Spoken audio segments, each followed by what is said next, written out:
Bonjour à tous, ravi de vous retrouver pour une nouvelle édition de Bonjour chez vous, votre rendez-vous d'information politique et parlementaire avec de l'analyse, du décryptage, des débats et un éclairage sur l'actualité de vos territoires. Une émission en partenariat avec la presse régionale, les télévisions locales et les indés radios. Dans un instant, place à l'invité politique de Bonjour chez vous. Aujourd'hui, je reçois Boris Vallaud, le porte-parole du Parti socialiste et député des Landes. Avant de le retrouver, on va voir les principaux titres de ce mercredi 3 juin. 20 000 personnes ont manifesté hier devant le tribunal de Paris en une manifestation contre les violences policières et également en hommage au jeune Adama Traoré, mort en 2016 après une interpellation de la gendarmerie.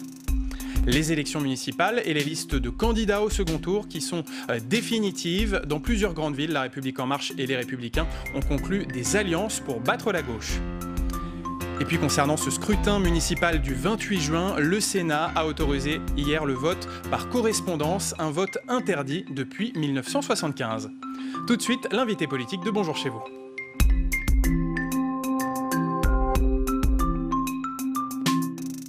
Et aujourd'hui, j'accueille le porte-parole du Parti socialiste, député des Landes. Bonjour Boris Vallaud. Bonjour à vous. Alors, nous sommes ensemble pendant 20 minutes pour un entretien en partenariat avec la presse régionale qui est représentée aujourd'hui par Stéphane Vernet du journal Ouest France. Bonjour Stéphane. Bonjour. Et on va commencer cette interview par évoquer les violences policières et la manifestation hier à Paris de 20 000 personnes contre les violences policières. Également en hommage au jeune Adama Traoré, mort en 2016 après une interpellation de la gendarmerie. Est-ce que, compte tenu du contexte américain et des manifestations aux États-Unis, ce mouvement américain peut s'étendre à la France? C'est toujours difficile de spéculer, mais l'interpellation des autorités politiques françaises sur la question des violences policières, des doctrines de maintien de l'ordre, elles sont indépendantes de ce qui se passe aux États-Unis. Et évidemment, les comparaisons sont toujours hasardeuses. Mais le fait qu'il y ait 20 000 personnes hier dit quelque chose. Ça vous a surpris ? Oui, ça m'a surpris. C'est beaucoup de monde compte tenu des circonstances. C'est une vraie interpellation et qu'il faut écouter en sortant des dilemmes appauvris du style est-ce qu'il faut aimer ou détester la police. Je crois que le sujet n'est pas là. Le racisme, il étouffe partout. La police, elle doit être exemplaire partout et la France doit être un modèle avec une police républicaine. D'une certaine manière, au fond, l'antithèse de la police américaine telle qu'elle est dénoncée aujourd'hui. Et ça veut dire regarder les choses sans phare et les interpellations sur ces plaquages au sol, sur l'utilisation d'un certain nombre d'armes. Eh bien, nous aurions tort de ne pas les entendre. Parce qu'un fait divers, quand il se multiplie, ça devient un fait social. Et donc, je crois qu'il faut regarder ça et mesurer à la fois ce que vivent un certain nombre de personnes dans un certain nombre de quartiers, ce que sont les pratiques policières, la façon dont ils exercent aussi leur mission, parce qu'un certain nombre d'entre eux aussi ont des craintes, et puis le désir de bien faire. En tout cas, voilà, je crois que, je redis, le combat contre le racisme, c'est un combat qui n'est jamais achevé. L'exemplarité de la police, c'est une exigence républicaine et démocratique dans tous les États de droit. Et la France doit être d'une certaine manière exemplaire et un exemple en cette matière-là. Ça a du sens de faire un parallèle entre les situations américaines et françaises en matière de police et de maintien de l'ordre ?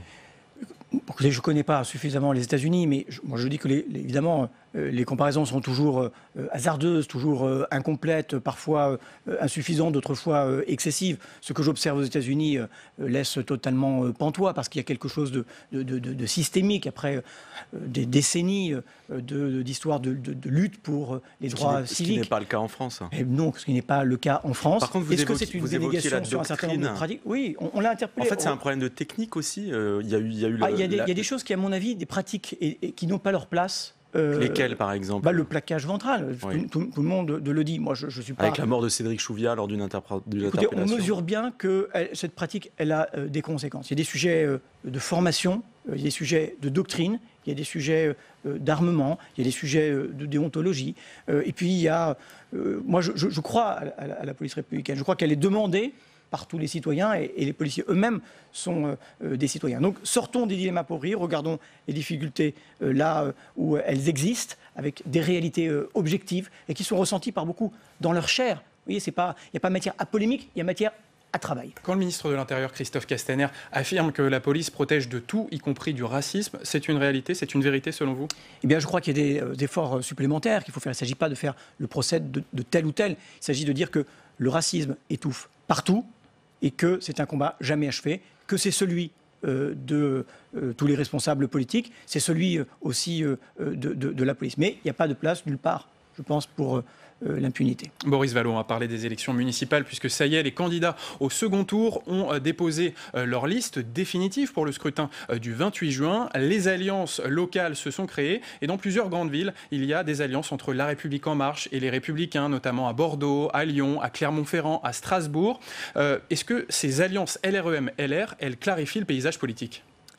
Pour ceux qui avaient besoin d'une clarté supplémentaire sur ce qu'était La République En Marche, peut-être. Pour beaucoup d'autres qui ont vu depuis 3 ans ce qu'était la politique du gouvernement, je crois qu'au fond, cela tombe sous le sens. Oui, c'est un gouvernement qui fait une politique de droite et qui a vocation, au plan local, à s'allier avec la droite. Avec parfois comme seul dessein, c'est quand même finalement assez désolant et décevant, de battre la gauche chez les écologistes, qui ont fait dans beaucoup de villes bloc pour ce second tour. Bon, voilà. Et alors après, évidemment, il y a des choses qui sont tout à fait savoureuses. Ce qui est absolument inadmissible à Lyon devient finalement le modèle à Bordeaux, à Strasbourg, dans les villes que vous avez citées. Donc le parti La République En Marche, au niveau national, est un peu dépassé par ces alliances?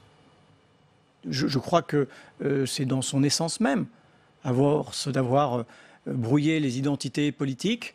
On s'est demandé où ils étaient. Et puis finalement, une fois que l'écume se dissipe, on voit que La République En Marche fait le choix des alliances avec la droite. Alors à gauche, la gauche et les écologistes, vous venez de le dire, font bloc dans certaines villes, mais pas dans toutes. Donc à Paris, à Nantes ou à Rennes, ça se passe très bien, dans les alliances Parti Socialiste, Europe Écologie Les Verts. Par contre, ça n'a pas fonctionné à Lille, à Dijon, Strasbourg. Pourquoi? Qu'est-ce qui se passe? Écoutez, il y a évidemment toujours des circonstances locales qui pèsent. Moi, ce que je veux dire, parce que c'est important d'en prendre la mesure. Le fait important, le fait majeur pour ce second tour, c'est que c'est constitué pratiquement partout en France un bloc social et écologiste. C'est important. Ça répond à une aspiration des Françaises et des Français. Et, je l'espère, ça préfigure une alternative à ce tête-à-tête entre les libéraux et les nationalistes. Donc c'est tout à fait important. En tout cas, ce que je peux dire dans le travail qui a été accompli au niveau national et au niveau local, c'est que le Parti socialiste a fait ses meilleurs efforts pour rendre ces alliances possibles. Il y a des endroits où ça n'a pas été possible. Alors pourquoi? Qu'est-ce qui... Il y a les écologistes qui sont trop gourmands, Moi, je ne veux pas distribuer des bons et des mauvais points. Ça ne s'est pas fait. Il y a un second tour, les électeurs trancheront. Et puis, je retiens, je l'ai dit, ce qui est le fait majeur, le fait politique majeur de ce second tour, c'est qu'il y a un bloc écologique. Et ce bloc, est-ce que vous pensez qu'il est en position de faire une espèce de grand chelem sur l'axe Paris-Lyon-Marseille, Lille, Paris-Lyon-Marseille? Je l'espère. Évidemment que je l'espère. Je veux croire que ce bloc non seulement conservera ses positions, mais aura des conquêtes. Voilà. Mais évidemment, il y a un second tour et il faut qu'il se déroule. Mais c'est important parce que ça constitue aussi une alternative à ce que j'ai décrivé tout à l'heure. Un mot sur la poussée écologiste lors de ce scrutin municipal, qui est une revendication des Français. Est-ce qu'il ne faut pas, pour le Parti socialiste, donner plus de place dans la gouvernance locale aux écologistes? C'est ce qu'a refusé Martine Aubry, c'est ce qu'a également refusé Catherine Trautmann dans son alliance à Strasbourg, qui a échoué avec la candidate écologiste de Strasbourg. Mais j'ai bien compris votre question, mais je vous répondrai de la même manière. Qu'est-ce que vous pensez de la poussée écologiste? Dans beaucoup d'endroits, eh bien, ce seront des gouvernances qui seront des gouvernances partagées. Et tant mieux. La poussée écologiste, c'est la poussée de la question écologique qui est incontournable, majeure. La finitude du monde, personne ne peut la contester. Et elle ébranle évidemment tous les cadres connus. Notre modèle de développement, notre façon de produire, de consommer, de se déplacer, d'habiter. Tout ça a des conséquences immédiates, des conséquences de moyen terme.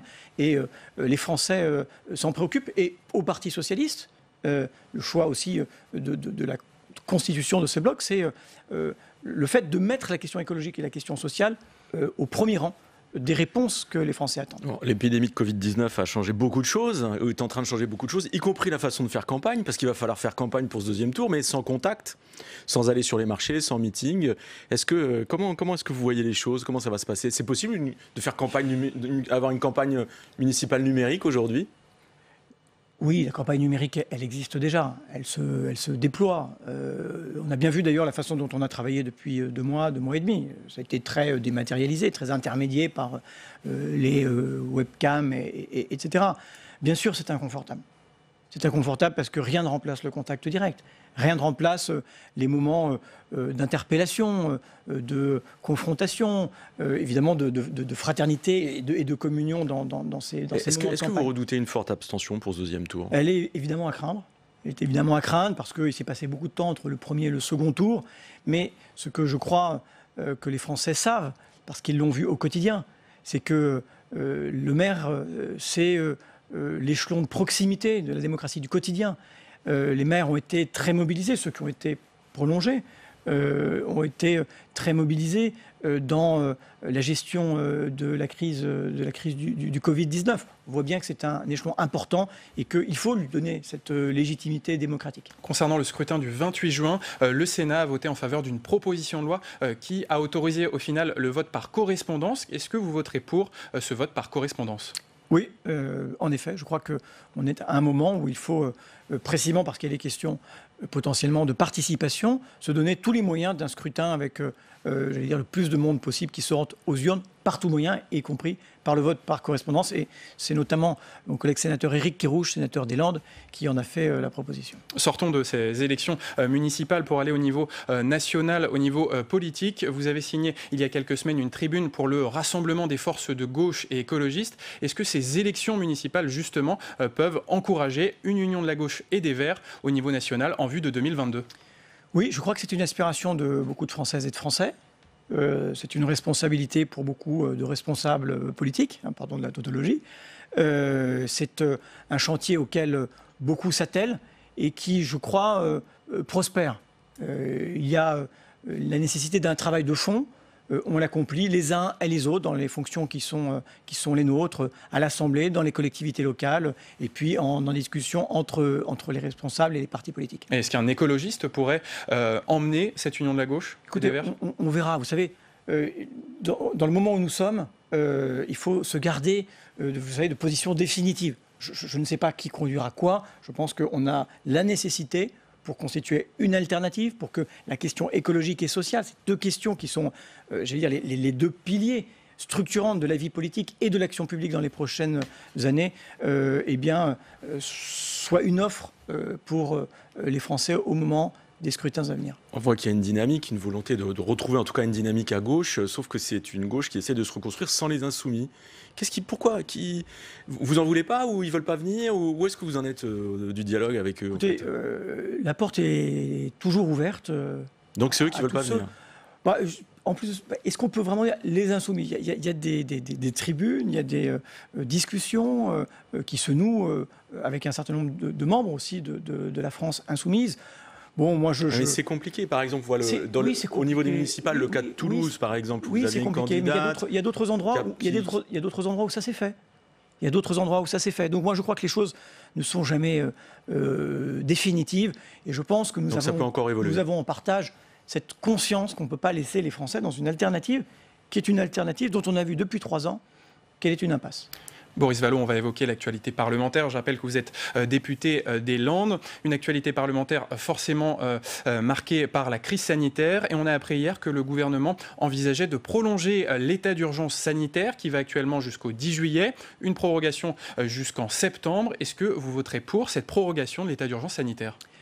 Non, et je vais vous dire pourquoi. Parce que le gouvernement nous a assez précisément indiqué que nous allions devoir apprendre à vivre avec le Covid.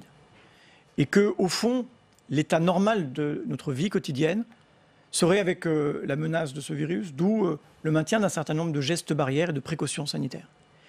Et que dès lors, on ne peut pas régler une situation qui devient la situation ordinaire par des mesures extraordinaires. Et donc, dès lors qu'elles ne se justifient pas, eh bien, je crois qu'il n'y a pas nécessité de les prolonger. Voilà très clairement les choses dites. Et puis par ailleurs, je pense que dans le moment que nous vivons, nous avons besoin d'éviter d'ajouter des exceptions aux lois d'exception. On a besoin d'une vitalité de la vie démocratique. Et pendant 2 mois et demi, j'en ai été le témoin, le Parlement a mal fonctionné.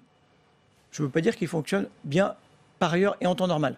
On a un vrai sujet de réforme institutionnelle qui se posera, à mon avis, et de vitalité démocratique qui se posera, à mon avis, très vite. Mais pour répondre à votre question, je crois qu'à période ordinaire, droit commun. Vous faites partie des parlementaires qui trouvent que le gouvernement abuse des ordonnances ? Manifestement, oui. Oui. Manifestement, oui. Il y a beaucoup d'ordonnances qui auraient pu être traitées de manière différente. On aurait pu constituer une commission ad hoc qui aurait siégé en continu à l'Assemblée nationale pour débattre de ce qui est urgent. On a vu qu'on a été capable de le faire. Je crois qu'il y a des ordonnances, quand on donne des délais de ratification d'1 an, qui manifestement ne sont pas urgentes. On est aussi, vous l'avez peut-être senti dans ce moment de lutte contre le Covid au plan international, on est aussi dans une guerre de modèle politique.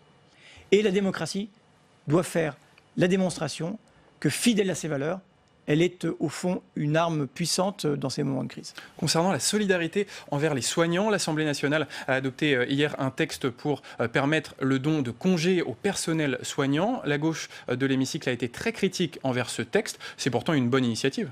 Écoutez, moi je comprends à la fois l'intention qui est louable. Je comprends, et beaucoup de Français le souhaitent, qu'ils veuillent manifester leur solidarité et leur reconnaissance. Mais ce que je crois primordial, c'est de répondre à la question que posent les soignants. C'est quels moyens pour l'hôpital ? Ce n'est pas une question qu'ils ont posée à l'occasion de la crise du Covid. Avant le Covid, ils étaient en grève pour beaucoup d'entre eux depuis 18 mois, avec des difficultés qui sont anciennes et profondes. Je dis anciennes pour ne pas être dans l'esquive, et qui appellent des réponses. Et nous avions formulé au moment du projet de loi de financement de la sécurité sociale des propositions sur le financement, sur la rémunération, sur les effectifs, sur le nombre de soignants au lit du malade, sur la question de la gouvernance de l'hôpital. Et donc, il faut répondre, puisque le Ségur s'ouvre, il faut répondre à la question des moyens. C'est celle-là. Et les soignants ne demandent ni charité, ni médaille. Ils demandent à pouvoir bien soigner. Ils demandent à pouvoir bien travailler. Et puis, pour eux-mêmes, ils demandent à pouvoir bien vivre. Et les congés, ils voudraient d'abord pouvoir prendre les leurs. En un mot, Boris Vallaud, est-ce que vous avez téléchargé l'application Stop Covid de traçage numérique pendant cette crise sanitaire ? Non. Non ? Vous y êtes fermement opposé ? Non, vous savez, comme en toute chose, la question est de savoir si ce que cela porte d'atteinte aux libertés individuelles est proportionné à l'objectif recherché. Eh bien, en l'occurrence, je pense que le bénéfice sanitaire n'est pas au rendez-vous et que l'atteinte aux libertés individuelles était de ce point de vue-là trop importante. On va évoquer maintenant la relance économique et les mesures à prendre pour éviter la casse sociale dans le pays. À la sortie de cette crise sanitaire, le ministre de l'économie et des finances, Bruno Le Maire, a validé hier le prêt pour le constructeur automobile Renault de 5 milliards d'euros. On rappelle que le constructeur va supprimer 4 600 postes en France. Est-ce que l'État a été assez ferme avec Renault ? Je crois que depuis 3 ans, le gouvernement, l'État actionnaire, a d'abord été défaillant vis-à-vis de Renault. Moi, je crois qu'il y a un problème de tutelle de l'État actionnaire et qui, dans le moment Carlos Ghosn, a laissé l'entreprise flotter, vaciller. Et donc, il lui appartient aujourd'hui d'être très ferme, à la fois sur, évidemment, la défense de Renault et que la puissance publique mette de l'argent, recapitalise, accorde des prêts. Moi, j'y suis favorable. Mais il doit y avoir non seulement des contreparties en termes sociaux, mais il doit y avoir des contreparties en termes de responsabilité sur la chaîne de valeur. Ça veut dire des relocalisations. Il faut ramener de la charge sur les usines françaises, ramener de la charge des pays dans lesquels sont fabriqués aujourd'hui les automobiles et qui tournent à plein. Il faut aussi de l'innovation. Il faut également, j'allais dire, préparer la transition écologique. Et là, ce risque, ou disons ces investissements, ils doivent être partagés par l'État. Vous parliez de relocalisation, ça veut dire interdire certaines délocalisations de Renault, notamment en Turquie ? Écoutez, ça veut dire relocaliser. Ça veut dire que ce qui a été délocalisé sur des chaînes de montage à l'étranger doit revenir ici. Si on est sur un contrat, un pacte social entre la nation qui vient en aide à Renault, et Renault, eh bien, il faut que, évidemment, il y ait des exigences et des engagements qui soient réciproques. Au-delà du cas de Renault, et pour relancer ou faire rebondir l'économie, vous avez un certain nombre d'entreprises qui commencent à parler d'un gel des salaires ou d'une diminution de salaire. Quel regard vous portez sur ce type de proposition? D'abord, je veux dire que il y a nécessité d'un plan de rebond extrêmement rapide. Là, on parle de l'automne. C'est trop tard. C'est trop tard. Il faudrait l'élaborer dès maintenant. C'est maintenant, c'est tout de suite, c'est concomitamment avec le déconfinement sanitaire. Parce que, vous avez vu, les perspectives économiques du gouvernement s'aggravent. On était dans les derniers projets de loi de finances rectificative dans une perspective de moins 8%. Maintenant, on est à moins 11%. C'est-à-dire que l'économie ne rebondira pas en septembre comme le gouvernement l'avait escompté, mais plutôt en décembre, janvier. Certains chefs d'entreprise parlent même de février ou de mars 2021. Et entre-temps, il y aura eu des dégâts économiques considérables, des dégâts sociaux considérables. Il faut des mesures chocs. Lesquelles? Qu'est-ce que vous préconisez? D'abord, il faut la prolongation du chômage partiel dans une forme nouvelle. C'est-à-dire qu'il faut pouvoir négocier des accords de réduction du temps de travail dans l'entreprise avec les partenaires sociaux, sur la base desquels accorder un chômage partiel bien indemnisé et la possibilité d'un cumul avec un plan de formation massif pour prendre un certain nombre de tournants et pour profiter de ces moments qui sont des moments chômés pour que ce soit des moments formés. Ça, c'est la première chose. Ensuite, on voit bien qu'il y a besoin de soutien sectoriel plus dynamique. Je pense à la question du bâtiment, avec la rénovation thermique du bâtiment, qui est évidemment un sujet non seulement écologique, social, mais aussi économique. On a besoin, s'agissant du tourisme, d'une aide à la demande, parce qu'il va falloir aussi solvabiliser des gens qui vont perdre des revenus, parce qu'ils vont perdre leur emploi. Parce que le confinement leur a fait perdre pendant 2 mois, en moyenne, plus de 400 euros de revenus. Il y a aussi une épargne de précaution dont il va falloir se préoccuper de savoir si elle revient vers l'économie, donc en soutenant la consommation, en soutenant l'investissement privé, public, celui des collectivités locales. Elles seront évidemment en première ligne. Voilà ce que je peux vous dire, mais il y a une urgence à faire parce que tout retard, tout jour perdu accroît la facture et la fracture. Et justement, vous parliez de facture. Comment, en quelques mots, on finance toute cette relance? Le ministre des Comptes publics, Gérald Darmanin, a annoncé un déficit qui pourrait s'élever à 220 milliards d'euros, le déficit de la sécurité sociale à 52 milliards d'euros. Comment on finance? On le finance d'abord par la dette, par une politique monétaire qui doit être très favorable aux dettes des États, avec une monétisation de cette dette la plus large possible. Ça me paraît important. Et puis, il va falloir se poser la question des ressources. Et là où j'ai un désaccord avec Gérald Darmanin, c'est que dans toutes les grandes situations de crise, on a mis les plus hauts patrimoines à contribution. Et donc, il va falloir que cela participe à l'effort national. Et on ne peut pas, refuser le retour de l'ISF et d'un autre côté, en appeler aux milliardaires pour qu'ils fassent des dons. Vous voyez, il y a une forme de paradoxe qui n'est pas tenable. Merci beaucoup, Boris Vallaud, d'avoir été avec nous sur ce plateau.